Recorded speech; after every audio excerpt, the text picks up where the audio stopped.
दोस्तों, आज का विषय काफ़ी ख़ास है। आज के इस विषय में हम बात करेंगे एक तंत्रिका तंत्र, हमारे नर्वस सिस्टम से, हमारे ब्रेन से, हमारे स्पाइनल कॉर्ड से एक संबंधित एक बहुत ही गंभीर बीमारी की, जिसको बोलते हैं मल्टीपल स्क्लेरोसिस या जिसको बोलते हैं एमएस। इसके बारे में हम बात करेंगे। दोस्तों, एमएस में होता क्या है कि जो धीरे-धीरे आपका जो तंत्रिका तंत्र होता है, जिसको हम बोलते हैं नर्वस सिस्टम या जिसको बोलते हैं नर्व्स या जिसको आम भाषा में लोग नसें भी बोलते हैं, नसों की कमजोरी। अगर जब ये तंत्रिका तंत्र होता है, इसमें धीरे-धीरे क्या होता है कि इसपे कुछ चेंजेस आना शुरू हो जाते हैं। डीमाइलिनेशन जिसको बोलते हैं, डीमाइलिनेशन होना शुरू हो जाता है इसका। खासकर आपकी ब्रेन के अंदर यानी आपके मस्तिष्क के अंदर जो नर्व्स होती है, जिसको बोलते हैं स्ट्रक्चरल और फंक्शनल यूनिट जो होती है, जिसको बोलते हैं न्यूरॉन्स, वो डैमेज होना शुरू हो जाते हैं। और इसी तरह से आपकी स्पाइनल कॉर्ड होती है या स्पाइनल कॉर्ड के अंदर ये इस तरह के जो चेंजेस होते हैं, डीमाइलिनेशन की जो शिकायत होती है, वो होना शुरू हो जाती है। और उसकी वजह से जो मैसेज होते हैं, जो वो मैसेज आपके बॉडी पर्टिकुलर किसी बॉडी पार्ट से, आपके लिम्ब से यानी हाथ या पैर या और भी आप देखते हैं, जो सुनते हैं, वो सारा कुछ नर्वस सिस्टम से कंट्रोल होता है, इन नसों से कंट्रोल होता है, जिसको हम जैसे मैंने बताया आम भाषा में नसों का एक बोलचाल बोलते हैं, नसें। तो ये जो नर्व्स होती है, इन नसों से, इन नर्व्स से हमारी सारी चीजें बॉडी जो होती है वो कंट्रोल होती है, जो कि सारा काम करता है ब्रेन। लेकिन जब कभी भी इनमें नर्व्स में कुछ प्रॉब्लम आती है, तो उसके कारण सारा बॉडी का कोऑर्डिनेशन जो होता है वो गड़बड़ हो जाता है। आपको फिर धीरे धीरे आप देखते हैं कि आपको हाथों पैरों में कमजोरी आना शुरू हो जाती है, चलने फिरने में आपको दिक्कत आती है, आपको बिना सपोर्ट आप चल नहीं पाते हैं, हाथों पैरों में बहुत ज्यादा वीकनेस रहती है आपको। उसके अलावा आपको अक्सर जो जिन लोगों को ये शिकायत होती है, उन लोगों की आंखों पर इसका बहुत ज्यादा असर देखने को मिलता है। उनको विजन में डिस्टर्बेंस आना शुरू हो जाता है और वो अंधेपन के भी शिकार हो जाते हैं। यह जो कंडीशन होती है, उस कंडीशन में ये एक प्रोग्रेसिव ऑटोइम्यून डिजीज होती है, यानी आपको समय के साथ धीरे धीरे बढ़ने वाली ये जो बीमारी होती है वो होती है। आज मान लीजिए आपको वैसे सब सिम्टम्स सभी पेशेंट में अलग अलग होते हैं, लेकिन आज मान लीजिए आपको थोड़ा सा कमजोरी लग रही है, तो हो सकता है फ्यूचर में आगे जाकर आपको कमजोरी जो ये बढ़े। ऐसी कंडीशन भी होती है कि कई दफ़ा पेशेंट पूरा पैरालिसिस हो जाते हैं उनको, और उस तरह से वो पूरे बेड में आ जाते हैं, बेड रिडन हो जाते हैं।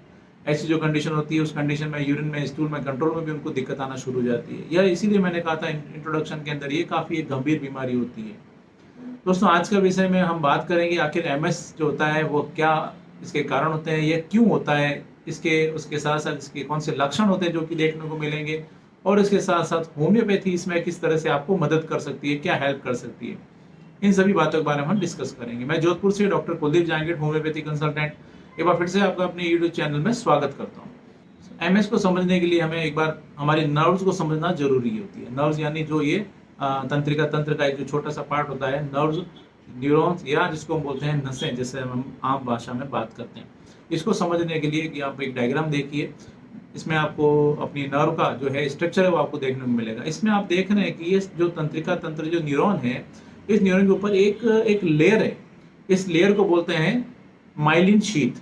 यह माइलिन शीथ उसी तरह से होती है जैसा कि ये आप देखें, आप ये में एक पेन है, इस पेन के अंदर जो है, ये मान लीजिए यह इसका जो है मेन जो इसकी नर्व है, इसके ऊपर की जो एक कोटिंग है, आप इसको प्रोटेक्शन देती है, उसको बोलते हैं माइलिन शीथ। आप ऐसे समझ लीजिए। लेकिन जब कभी भी यह जो माइलिन शीथ होती है, ये जब डैमेज हो जाती है, जिसको बोलते हैं डीमाइलिनेशन, तो उसके कारण प्रॉब्लम आना शुरू हो जाती है। आप इसको ऐसे इलेक्ट्रिक वायर की तरह से भी आप समझ सकते हैं।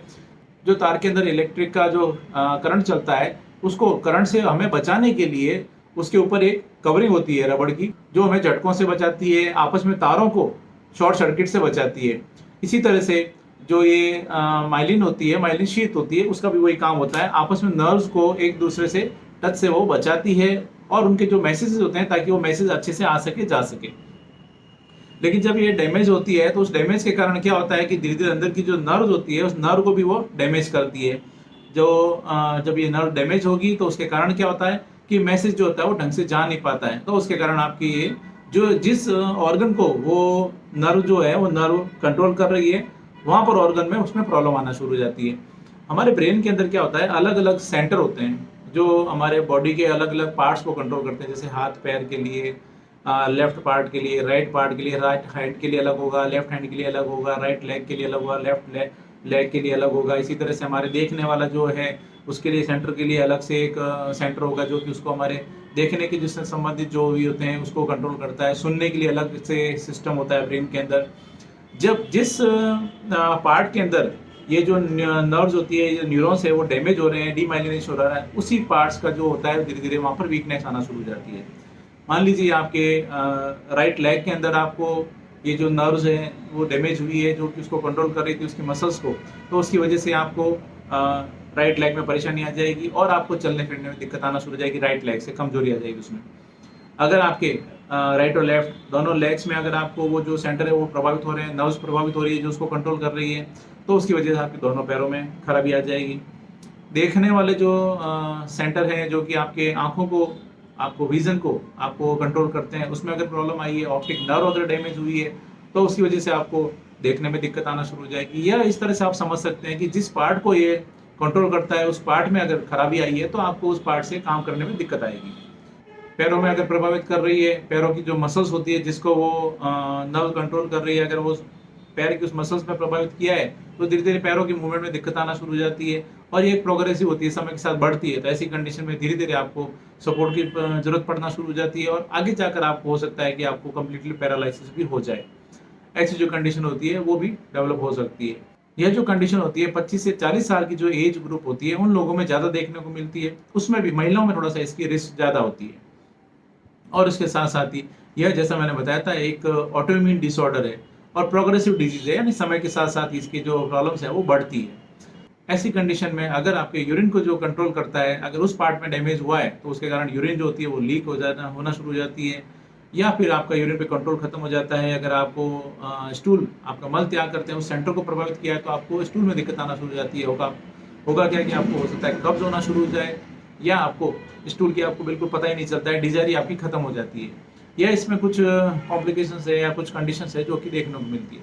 अब हम बात करते हैं इसके लक्षण की, ऐसे कौन-कौन से सिम्पटम्स हैं जो कि देखने को मिलेंगे। दोस्तों जब कभी भी एमएस की शिकायत होती है, तो इनिशियली आपको जहाँ पे आपके ऑर्गन में आपको प्रॉब्लम आ रही है या जिस लिम्ब में आपको प्रॉब्लम आ रही है, वहाँ पर आपको धीरे-धीरे कमज़ोरी महसूस होना शुरू हो जाती है। मान लीजिए आपके अगर हाथों में तकलीफ है राइट या लेफ्ट हैंड में, तो उसमें आपको धीरे-धीरे उसमें नमनेस, सूनापन महसूस होगा। आपके पैरों में तकलीफ है तो पैरों में नमनेस या सूनापन महसूस होगा। आपको लगेगा कि पैरों में इतनी ताकत नहीं है, बहुत ज़्यादा उसमें वीकनेस महसूस होगी। आपको फटीग महसूस होगा, आपको हमेशा थकान रहेगी। उसके अलावा आपके हाथों या पैरों में जहाँ पर भी इसका असर आया, वहाँ पर आपको काफ़ी कमज़ोरी महसूस होगी, काफ़ी दर्द भी महसूस हो सकता है। और इसके साथ-साथ ही आपके पैरों में आपको कमज़ोरी होने के साथ-साथ आपको ऐसा लगेगा कि चलने-फिरने में दिक्कत आ रही है, आपके शरीर का वज़न नहीं उठा रहे हैं और इसके अलावा आपके मसल्स का कोऑर्डिनेशन नहीं हो पा रहा है। आप चाहते हैं कि सही से चलना, लेकिन आप सही से चल नहीं पा रहे हैं, लड़खड़ाते हैं। आपको बोलने में दिक्कत आ रही है, आपकी जो आवाज़ है वो सही से नहीं निकल पा रही है, आप ढंग से बोल नहीं पा रहे हैं। इसके अलावा हाथों और पैरों में कुछ जगहों पे आपको इलेक्ट्रिक शॉक जैसा आपको एहसास हो सकता है। हाथों पैरों के कोऑर्डिनेशन में आपको दिक्कत आ सकती है और इसके साथ-साथ ही आपको हाथों पैरों में कहीं एक जगह पर कहीं पे या आपके फेस पर आपको ऐसा लगेगा कुछ फड़कन सी महसूस होती है वहाँ पे। यह कुछ कॉमन सिम्पटम है जो कि देखने को मिल सकते हैं। इसके अलावा आपको जब बीमारी आगे बढ़ती है तो उस कंडीशन में आपको सपोर्ट की ज़रूरत पड़ती है, बिना सपोर्ट आप नहीं चल पाते हैं या और ज़्यादा प्रॉब्लम होती है तो आपके बिल्कुल पैरालिसिस भी हो सकता है, बेड रिडन भी हो सकते हैं। इसके अलावा यह जो कंडीशन होती है उस कंडीशन में आपको ये आपके अगर ब्लैडर को प्रभावित करती है तो उसके कारण आपको यूरिन कंट्रोल में दिक्कत आएगी, आपको स्टूल में आपको पता ही नहीं चलता है, आपको स्टूल की डिज़ायर ही नहीं होगी जिसके कारण आपको कॉन्स्टिपेशन की आपको कब्ज़ की शिकायत हो जाती है। आपके कई पेशेंट होते हैं जिनमें पुरुषों में इसमें इरेक्टाइल डिसफंक्शन या नपुंसकता की उनको शिकायत आना शुरू हो जाती है और उसके साथ-साथ ही जब ये ब्रेन को प्रभावित करती है तो उस कंडीशन में कुछ लोगों में एपिलेप्सी या जिसको बोलते हैं मिर्गी की शिकायत आ सकती है, उनके मेमोरी में प्रॉब्लम आ सकती है, याददाश्त में दिक्कत आ सकती है, उनको एंग्जायटी, उनको डिप्रेशन की भी उनको शिकायत हो सकती है।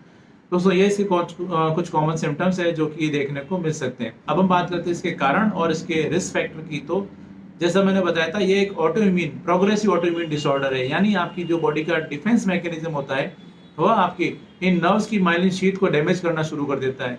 डिफेंस मैकेनिज्म जो हमें रोगों से बचाता है, लड़ता है बैक्टीरिया या इन्फेक्शन से, वही जब आपकी डिफेंस मैकेनिज्म ही आपका एक तरह से दुश्मन बन जाता है तो वह हेल्दी सेल्स को डिस्ट्रॉय करना शुरू कर देता है और उसमें जब नर्व इन्वॉल्व हो जाती है तो आपको डीमाइलिनेशन हो जाता है या मल्टीपल स्क्लेरोसिस की आपको शिकायत आ जाती है। यह इसमें कुछ जेनेटिक बदलाव के कारण भी ऐसा होता है। या इसके रिस्क की बात करें तो एज जैसा मैंने बताया था 25 से 40 साल की जो एज ग्रुप होती है उसमें ज़्यादा इसमें चांसेस होते हैं, महिलाओं में स्पेशली खासकर उसमें ज़्यादा रिस्क होती है। इसके अलावा अगर आपको किसी और तरह की कोई ऑटो इम्यून डिसऑर्डर है तो उसमें आपको होने के ज़्यादा चांसेस रहते हैं। अगर आपकी फैमिली हिस्ट्री है तो ऐसी कंडीशन में भी आपको थोड़ा सा इसका रिस्क ज़्यादा रहता है। कुछ पर्टिकुलर वायरस के कारण भी ये जो डिसऑर्डर होता है वो हो सकता है, जो कि आपके नर्वस सिस्टम को जो प्रभावित कर सकता है।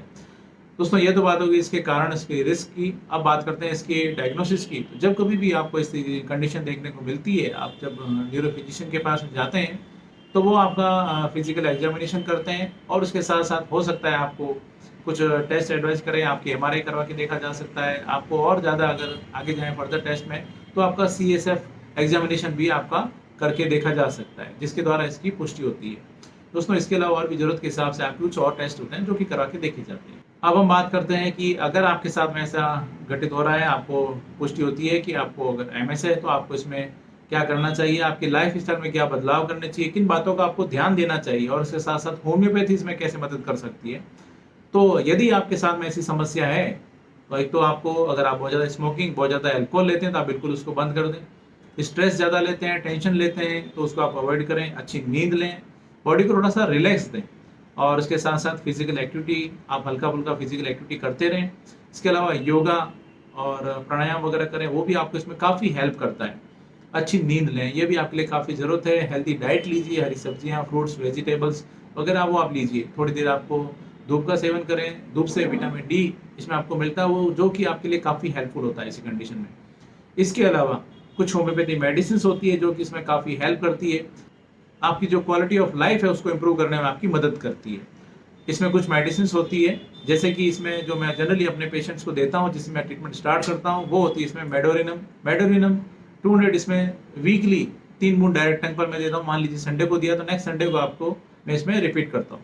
नेक्स्ट मेडिसिन है वो है जिंको बिलोबा का mother tincture. Ginkgo biloba mother tincture इसमें काफ़ी अच्छे रिजल्ट देता है। इसको लेने का तरीका होता है 10-10 बूंद दिन में 2 बार आधे कप गुनगुने पानी में डालकर सिप बाय सिप पीना होता है।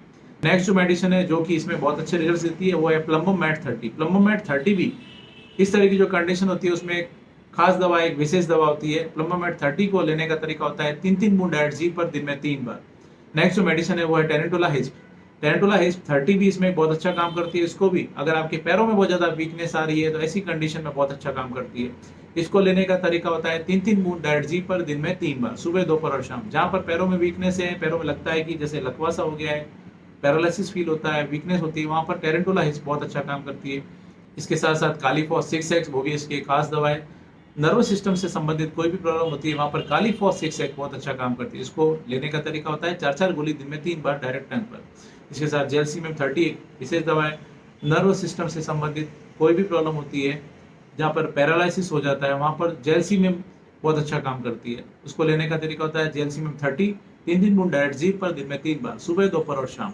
इसके साथ में और भी बहुत सारी मेडिसिन होती है जो कि पेशेंट की कंडीशन को देखते हुए, उनके सिम्टम्स को देखते हुए दी जाती है, तो बेहतर रिजल्ट्स देखने को मिलते हैं। इसलिए दोस्तों जब कभी भी आपको ऐसी शिकायत हो, मैं आपको सजेशन दूंगा, आप अपना एलोपैथी ट्रीटमेंट जो होता है अपने न्यूरो फिजिशियन के देख रेख में आप उसको कंटिन्यू रखें और उसके साथ साथ में आपको होम्योपैथी अगर आप लेते हैं तो इसमें काफ़ी आपको बेनिफिट देखने को मिलेगा।